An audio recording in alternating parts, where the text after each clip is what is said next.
Guys, so this is week 2 of science in distance learning. So we're going to be doing stuff over producers, consumers, and decomposers. So you're going to be differentiating between those three and knowing what the difference are between producers, consumers, and decomposers. Okay, so energy. Within an ecosystem, organisms are dependent on other organisms to get the energy and nutrients they need to survive. So in order to have one organism, you're going to need to have another. And you'll see that when we do food chains and go over that a little bit more.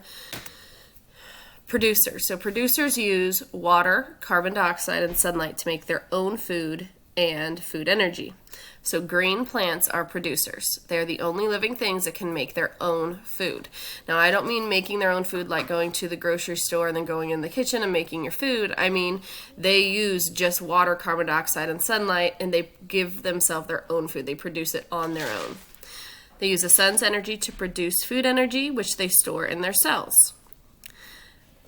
The process where they turn water, carbon dioxide, and sunlight into food is called photosynthesis. Some producers include trees, bushes, leaves, fruit, berries, flowers, grasses, ferns, and vegetables. These are still living things.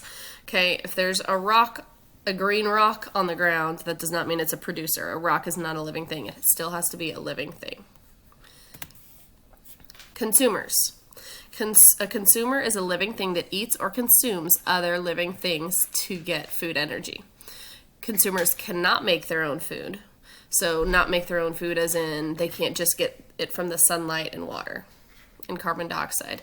And consumers depend on other organisms to get the nutrients they need to survive. So some examples down here are there's a hog and there's a deer. We are also consumers because we depend on other things to get our energy as well. And then there's decomposers. So a decomposer is another kind of consumer, but they eat only dead plants and animals. These consumers are called decomposers.